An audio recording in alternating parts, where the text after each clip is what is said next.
Okay, we are back here for day 2 of the Olympics. We had the opening ceremony yesterday. We are all watching the figure skating event right now. I just walked into my hotel room. Tell us what's happening with the figure skating right now. Go ahead, Mike. Sure. So it's the team figure skating event. I think people are aware that there are individual events within figure skating. This is the second, I believe, Olympics where we've had a team event where each of the disciplines, men's and women's single skaters, the pairs, and the ice dancers come together. There's, I believe, 10 teams, and there's already kind of some historical controversy with this event, but we're watching the men's short program. The other three disciplines had done their performances yesterday, and we're trying to see where Ilya Malinin, the quad god is what he's called from the United States, what score he receives. It's coming up right now and he's in second place. Wow, it's really interesting. Okay. I think Um, this okay, wait, tell me more about the controversy with this event. Yeah, so last Olympics, the winners were the Russian team. And in after the team event, one of the women's singles figure skaters had um tested positive or like the issue. And ultimately the IOC had decided that the Russians were disqualified like years later. And so the United States, who was second, was awarded the gold medal. My gosh. Here's like just bringing us up to the present. Is Russia when Russia's not competing? All No, right. So I didn't watch the entire opening ceremony last night, but does Russia have athletes who are competing as like ROC again? Yeah, Russian Olympic Committee.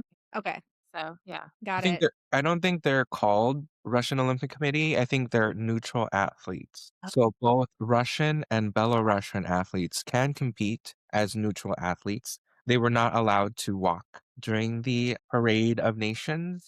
So that's also really interesting on the I think arbitrary rules of the Olympic Committee. Yeah, so that's what I wanted to talk about is just the opening ceremony. So I was texting you guys earlier, like I totally fall for like all of the spectacle of it. And I'm just like, I love it. I'm just so into it. And like, on the verge of crying, like seeing every single team come out. And so, but obviously, like it's part of the spectacle. It's part of like, is this where is it sports washing? Is that what the phrase is?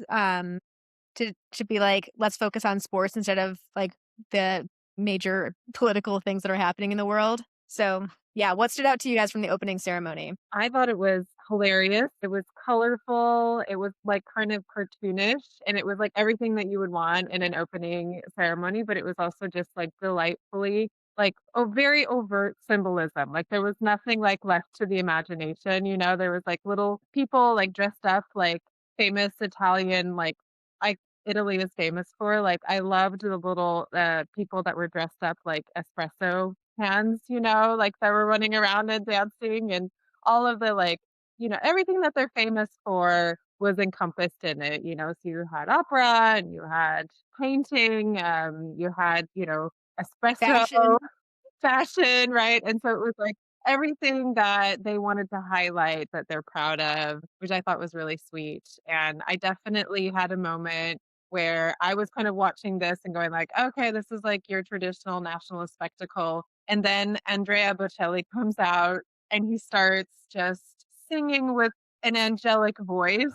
And I could just feel like the tears starting to form under my eyes. And I was like, oh, okay, this is that affective dimension of, the nationalist spectacle, and they got me, and I think they got a lot of other people. So, I think they did a really good job.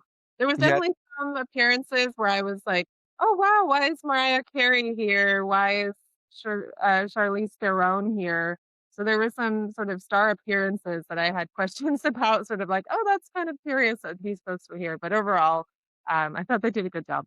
Yeah. totally agree, Tani. I mean, I think the Andrea Bocelli performance was for me the highlight of the entire thing. I love watching the opening ceremonies. It really teaches you a lot about the host country, and I agree like how the symbolism for Italy was very overt there. But to me it wasn't as like affective until that Andrea Bocelli performance. Even for Mariah Carey, who I mean I love Mariah Carey. And there's a lot of social media criticism on her performance at the moment. People saying that she's kind of reading off of a prompter, and she is actually. There's proof that she was reading a prompter as she was singing, but she was very beautiful. That her outfit was great.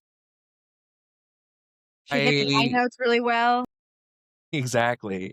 real high notes. And also the Charlize Theron moment. I wasn't sure why she was invited also to read some Mandela speech and about peace, which I thought was really interesting considering who was allowed to walk at the Parade of Nations and additional kind of censorship even before the ceremony began. Yeah, so I've just been looking up clips online. I just like did a search in YouTube about the opening ceremony, and the speech from Charlize Theron never came up. Like, so it's like the algorithm is just like, nah, you don't need to see that part, which is kind of interesting. Because you guys both said that part kind of stood out to you. Like, this is I don't know. I think that the Olympics just generally does that. I feel like maybe it was the Paralympics, the opening ceremony for the Paralympics and the Summer Games last year or 2 years ago.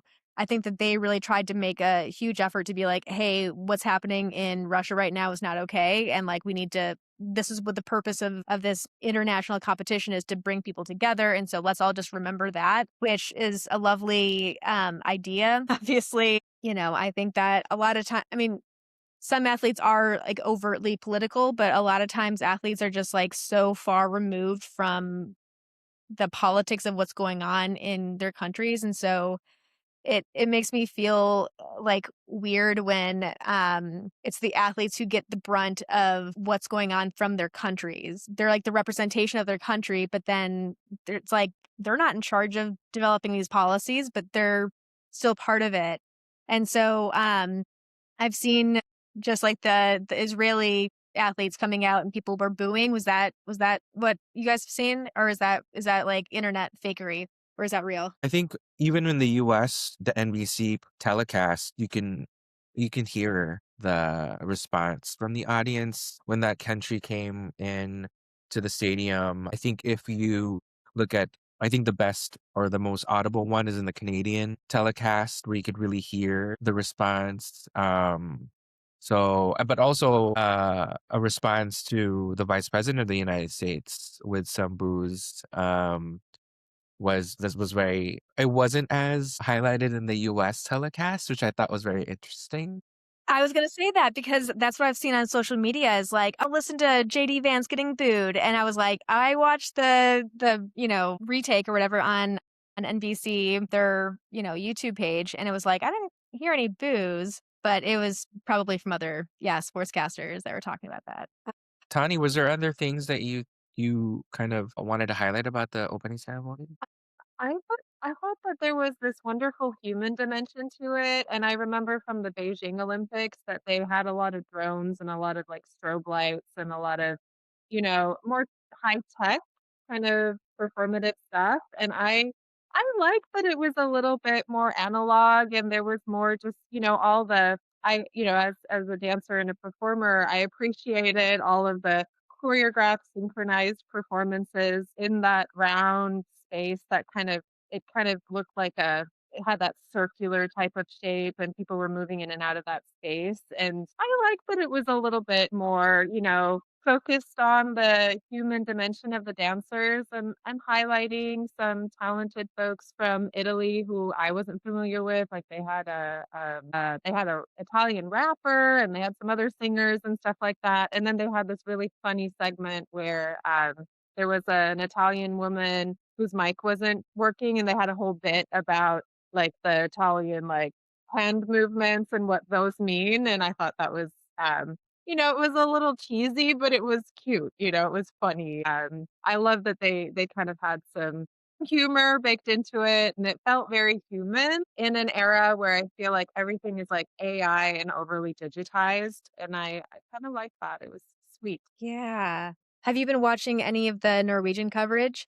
A little bit. There hasn't been too much yet, but I think there's been a little downhill skiing and cross country and stuff. So I just downloaded the Olympics app. So I'm going to start using that now to pay attention to when everything is happening. But a lot of the stuff happened last night while we were sleeping. So I'll have to catch up more on my Norwegian news today. Yes, good, good. Yeah, the other part about the opening ceremony that always stands out to me is who do they decide to have as the flag bearer for for each country, and it gives you a little bit of an idea about what's like the most important sport to a certain extent of different countries and who's of national interest. And so, yeah, did any of the athletes that were flag bearers stand out to you guys? Like certain, I like think was it a cross country skier from Norway? I don't know who the person was for Norway, Okay. actually. Yeah. Yeah. I'll have to go and check yeah, I that. mean, I didn't pay attention to everyone, but when the United States chooses, so you choose two, right? A male and a female representative. And the female representative is Erin Jackson, the first Black athlete in the Winter Olympic Games to win a medal, a gold medal in speed skating. She's going to be competing soon. And then for the men, it's one of the bobsled captains who is Italian American. So it's really interesting what they do. And the Italian American who's also, I think, a military vet or currently serving in Oh, the military has a family diner in Maine or something like that. And so like Frank's like bar and grill or something like that. And it's interesting how the United States chooses like its own representatives. So what do you think of the representatives? Do you think those were good representatives? I definitely agree with Aaron Jackson. I didn't know the bobsled person. I apologize for not knowing your name. But I mean I think they were excellent. Either way. I didn't understand the Snoop Dogg commentary for the US. And let's see what else did I not notice. Anyway, what do you think, Tani? Go ahead. You're muted. oh, I love that Snoop Dogg is the official Olympic representative for everything. I can't wait until LA 2028 when he gets to be kind of on home turf and can like represent there. But I thought it was really sweet how he was kind of interacting with the crowds and handing off the torch and bringing a lot of like fun and levity into that. But yeah, and I actually the in terms of the torch ceremony, I really liked that um, there was a lot of symbolism with the Italian Olympians, Alberto Tomba, and some of like the folks who, if you've been following Winter Olympics for a long time, you kind of know some of these folks, and it was cool to see them kind of be the ones to finally light like the big, beautiful sculpture structure that apparently the fire is going to be kind of encased in that structure for the entirety of the games, and it kind of expands and contracts, and it has some kind of interactive, cool dimensions to it. And so I thought that part was really well done. And again, like, these games, they don't feel overly pretentious or overdone to me, where, I think previously, even like with the Paris Summer Olympics, I felt like there was just so much pomp and circumstance. And this was a little bit more like, folks carrying the Olympic torch through these like cute little cobblestone streets and then like coming to a beautiful monument and lighting it, but it all seemed sort of quaint and homey in a way. And I like that because I think there's been perhaps too much money and spectacle around the Olympics for a long time. And it's okay for it to just feel like a representation of how the place is rather than a kind of a fake construction of a place, right? So, it was cool for me. I've never been to Milan, but I got a good sense of the place and what it really is. And I like that they also didn't spend way too much money on, building facilities and creating entirely new facilities for these games, which I think is much more sustainable. Have the games in locations where there already is appropriate infrastructure and they don't have to go too overboard with that, and just in terms of, yeah, sustainability. We have a lot of like ghost Olympic villages all over the world. Um, where there's these huge facilities that were built and they were used for 2 weeks and then, are hardly ever, if at all, used again. So, and I felt like Milan is not like that. think the only really new constructed building was the ice hockey rink. And there was some controversy around that because they didn't actually finish it in time. And so apparently the ice is okay, but the actual arena, the ice hockey arena, has like some non-functioning aspects to it. So there was some controversy around that. But other than that, I feel like the games are a good representation of how the Olympics can be held in a space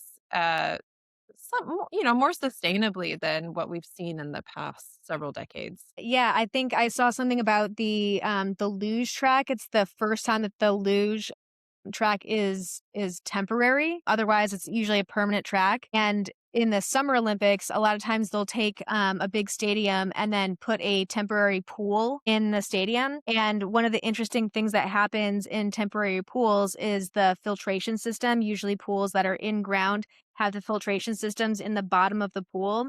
But it's a different filtration system, so it leads to something called the Coriolis effect, where it leads to like slight whirlpool kind of thing. You can see it a lot especially in the distance events where swimmers typically have like even splits of their each lap is roughly around the same amount of time, but the athletes on one half of the pool were faster going, down this direction and then slower going the opposite direction, whereas the swimmers on the other side of the pool were slower going this direction and faster going the other direction.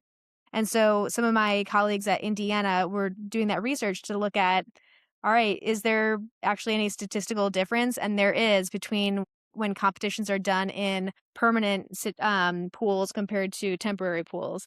So I'm kind of curious to see what's going to happen. Like how are the athletes going to adjust to a temporary luge? So yeah, I think that'll be interesting to watch. I was Just to watching go sorry. this morning, and it's always so fascinating because I think part of the joke is there was a SNL joke recently where it was like I was like I'm terrified of going down the luge, and it's like it's so scary, and like I think that I could like a corpse could do just the same kind of job as it's such a funny sport to watch, and it's gravity defying, but it looked like to me like they were going really fast and it was going well, and I didn't see anybody get hurt or anything like that, and I think that's probably the biggest concern about some of these facilities is, are they going to be safe, right? Yeah.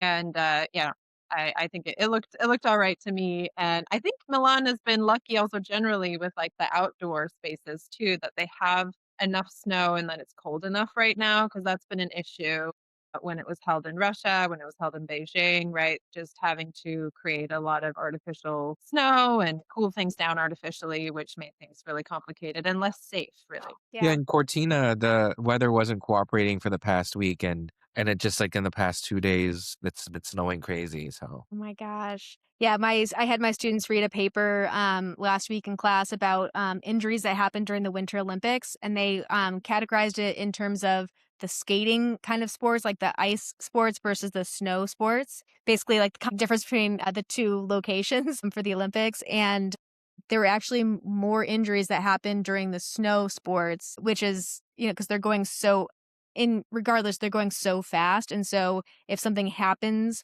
when someone's going really fast, the potential for damage is like exponential. And so I thought that was interesting that there are actually more injuries that happen during like skiing and snowboarding than there were with more skating ice related events. I'd love to hear what your take is tomorrow when Lindsey Vonn goes downhill, who has a torn ACL, and apparently that's okay, on your knee, but she's completed 2 training runs. She was 3rd today after the training run, but no one's really, like, going for it? So Mm, we'll see how that goes. yeah. Yeah, yeah. The ACL basically, so if this is your knee, like, and this is your like lower leg, and then this is your femur, it basically, or like the opposite way, it basically like holds your knee from like going forward. And so people, when you're going downstairs, if you're going downstairs, you need your ACL to keep your knee in that joint. But if you don't have an ACL, then your femur is just going to go more forward relative to your tibia. And so the problems that she's an adult, like she can make her own choices. And obviously like this is important to her. So I would probably do the same thing if I was in that situation. But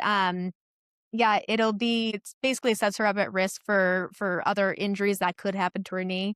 I'm sure she's gonna need, like, a total knee surgery after the games anyways, but, yeah, I think that's the only thing. Otherwise, you just, like, need your quads. The swelling of the knee could lead to the quadricep muscles not functioning properly, but, I mean, she has so much strength and, like, power to her and, this is like the perseverance of the athletes that I just love about the Olympics, that it's just like all about the tenacious spirit of the Olympians that I think is just so cool too. It's pretty amazing to have a 41-year-old woman who already has a knee replacement, right? Going into this with a torn ACL. So we'll see how it goes. I think it's gonna be a nail biter, Yeah. for sure. Cool. All right. Well, I am so excited to continue on with this journey with both of you. Any other last minute thoughts before we go? Just please follow us on our social medias. We're all going to either have individual takes or these awesome collaborative events. Also, visit the summit in Arcata, which will be having some great viewing moments throughout the week. So check out their social medias for their schedule. Yes. Yes. All right. Amazing. Okay. Well, thank you all so much for taking time out of your Saturday, and I'll talk to you all soon. Happy Olympic season.